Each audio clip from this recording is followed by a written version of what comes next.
he's far closer to the 69th best player ever, and in that range, than he is 69th best player in the NFL. The NFL Top 100 is a joke. It's a joke. It's the most ridiculous thing I've seen in quite some time, and it doesn't involve the Cincinnati Bengals yet. But let's start here. Lamar Jackson, there's no real scenario where Lamar Jackson, I don't even think there are 68 players better than Lamar all time, probably. And he's far closer to that than the 69th player in the NFL. But this NFL Top 100, which is voted on by players internally, Lamar Jackson coming in 69th. He was in the top 5 last year. It was 2. Yeah, it was 2. Yeah, top 5 last year, 2, and now he's 69th, and he threw for 4,000 yards. And he was still really awesome. And yeah, the Ravens missed the playoffs. And even if you hate Lamar Jackson, even if you think, we're based in Cincinnati, even if you think Lamar stinks and is just awful and is never going to win the big one and all of those things, does he have an MVP? He does. Oh, does he have a second one? He sure does. Oh, does he? Oh, 2 MVPs, a huge contract, clearly one of the best quarterbacks in the league, and 69th. He's far closer to the 69th best player ever, and in that range, than he is 69th best player in the NFL this year. There's other beefs I have with the NFL Top 100, but let's start there because we got to be fair to Lamar. There's no way he should be 69th in these rankings. Yeah, this one takes the cake. I mean, we've talked about quarterback All rankings the last 2 There's days. no more cake. And there's clearly a top 5 in this league. And Lamar is part of that top 5 in terms of the quarterback rankings. And I guess we'll figure out where the quarterbacks fall on this list and where he's ranked in the quarterback rankings. But I would venture to say if he's ranked 69th in the league, he's not a top 5 quarterback. Or I would certainly assume those 5 quarterbacks are ranked higher than they are on this list if that is the case. I was shocked to see Lamar ranked in the 60s, much less towards the back of the 60s. And then I think I would have had the same reaction to this if that number said 39 or maybe even 29 in terms of just how crazy it is to have him ranked so low. There's no consistency across the top 100 on what they're grading. Some of them are exclusively last year's production. Some of these rankings make no sense based off that, so it's got to be career achievement awards. Some of these rankings make no sense at all, and it's just big names. And I think this one really checks every box. So you're giving Lamar no credit for what he did last year. I understand he was hurt a little bit and they missed the playoffs, but he was still really good when he was on the field. You're giving him no credit for what he's done in his career, and you're giving him no equity going into next year that he can do it again.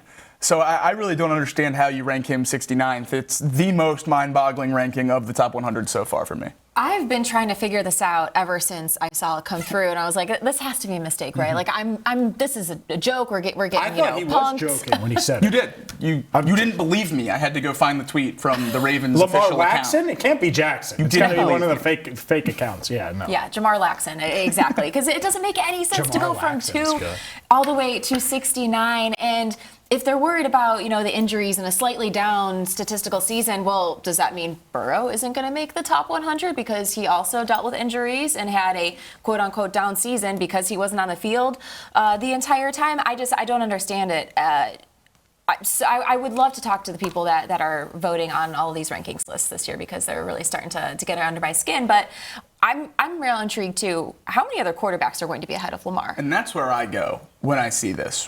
What are we still waiting on? Yeah. Is there a world where Joe Burrow's not a top 100 NFL player? I feel like What if he's it's 55th? possible given where Lamar is. But that's the other thing. Is there a 40-player gap between Joe Burrow and Lamar Jackson? No. No. Right. So either way, if he's off of it, it's crazy that they've bumped him down so far. Yeah. If he's on it where he belongs in our eyes, then Lamar's is even crazier in the grand scheme of things. Is Myles Garrett going to be 1? He'll be 1, Should right? be. I'd be shocked if he Okay, wasn't. so let's say he's 1. If the Ravens 4 months ago called the Browns and they said, "Hey, we want Myles Garrett," and the Browns said, "Hey, we want Lamar Jackson," who do you think's throwing in picks? I know the answer. I'm just asking who you think is throwing in picks. Browns. Yeah, to get the star quarterback who's the 69th player in the NFL. That's it. What are you doing? Like, it's not even close here. You're right, Browns. And we can debate all the hypotheticals. The point is Lamar Jackson's awesome.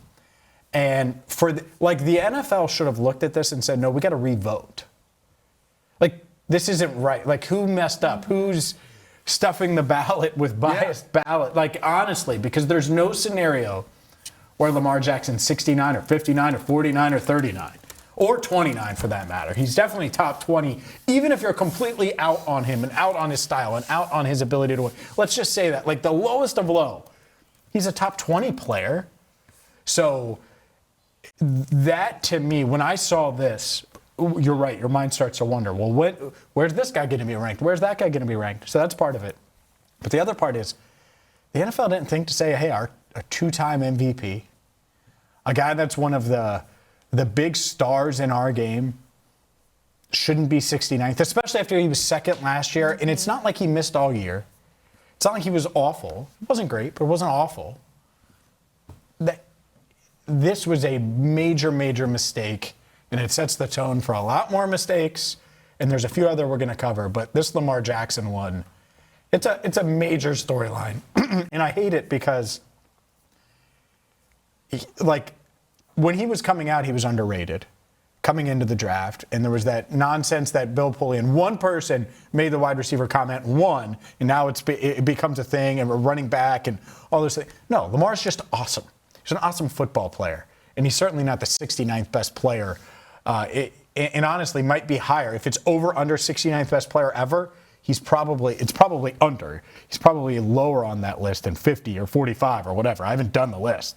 But to pretend that he's 69th this year is just unbelievable. I'd take the under. And this just continues to show that the conversations, exactly, and the conversations around Lamar Jackson have not matured since draft day to where he is in his career right now. He has been a great quarterback in the NFL. There was a topic bar in a segment done on First Take yesterday. Who's more likely to lose their starting job this season, Lamar Jackson or Jalen Hurts? Was that what they discussed? Wow. Yes. I saw the topic bar. I just saw the topic bar. Okay. That is an absurd thing to even bring up. And I'm not the biggest Jalen Hurts fan. It's crazy for him, too. But to put Lamar Jackson in that tier of quarterback, in that conversation around this league, when he's clearly better than that, he is on a level with only 4 other guys. And one of those guys is at the end of his career, Matthew Stafford, and just did it last season. I cannot believe that they ranked him this low. And you guys both brought up who's voting on this kind of thing. And I think that's the first kind of question most people ask when the results are so shocking. And it's a player vote. It's voted on by the players. But something that stuck out to me that I remember from 2024, Tyreek Hill was ranked as the number 1 player in the top 100 in 2024. It was widely panned as one of the worst rankings in top 100 history, and it was talked about everywhere as to how did they come to that conclusion. It came out after that point from the NFLPA that a lot of veterans don't vote on this. They pass the ballots around and have other people fill them out to save time. These rankings are not taken seriously by the people that are ranked in them or doing the rankings. So why do we put so much weight in it? I understand that it's fans and it's the offseason and all that, but people lose their mind about where people are ranked in this, and the players ranked in it don't seem to care. It blows my mind that it's not taken more seriously, because this should be a very real thing. Where you're ranked in the league based on your peers' opinion of you should carry more weight than the executive polls ESPN's putting out or PFF's grades or anything like that. And if the top 100 was taken more seriously, it would be able to be used that way and have an actual beat on what players in the NFL think about the people they're facing every single Sunday, Monday, and Thursday. It's a shame that it's not the case. And I think examples like this really emphasize how big of a problem it is right now. It's a great point. And this should be such a prestigious list that it matters where number you fall and if you make the list, how many years you make it. Because for players' sake, they should be able to use something like this in contract and extension negotiations. I don't understand why players don't take it as seriously as they honestly really should. Yeah, for me, treat it like election day, where you have literally booths and you make it hey, players 1 through 7 are going to have to vote today, and literally do it that way, and that's it. And the veterans on the team should have to vote. Absolutely they should. Now, some rookies should as well, because perspectives change and are different. But that's a big part of it. But it wasn't just Lamar. Jeffrey Simmons is 83rd on this list. Yeah. We haven't seen Dexter Lawrence. I'm not sure he's going to be on it. I don't think he will be at this point. If Jeffrey Simmons is ranked correctly, Dexter Lawrence will not be on this list. No doubt. And that's it. Jeffrey Simmons 83rd. He's a top 30 or 40 player, worst case. Jalen Ramsey being 82nd is a joke. He can't cover Jacob Tissot. And Bobby Wagner, as much as we talk about him, 81st overall seems a bit high for Bobby Wagner, who's definitely not better than Jeffrey Simmons. That's it. But yeah, the Jalen Ramsey one, he couldn't cover Paul Fritchner. anywhere on snow, ice, regular ground, doesn't matter. I can't believe Jalen Ramsey is ranked there, but that's it. These rankings really odd. Quentin Nelson 99. Creed Humphrey in 94. No chance. These are absurd. Yeah, and so there's some big ones there. Yeah. But the biggest is, think about that. Zay Flowers. Could you imagine if I said that Lamar Jackson's only 2 spots ahead of Zay Flowers? Right. 3 spots ahead of Jordan Love? You'd be like, oh, well, Jordan Love must be ranked really, really high. Nope. And that is insane to me. Baker Mayfield. Lamar's only 8 spots better than Baker Mayfield. Nonsense. It is nonsense. And now we wait to see where Joe Burrow or Jamar Chase, if Dexter Lawrence, if T. Higgins, if these guys are going to be ranked.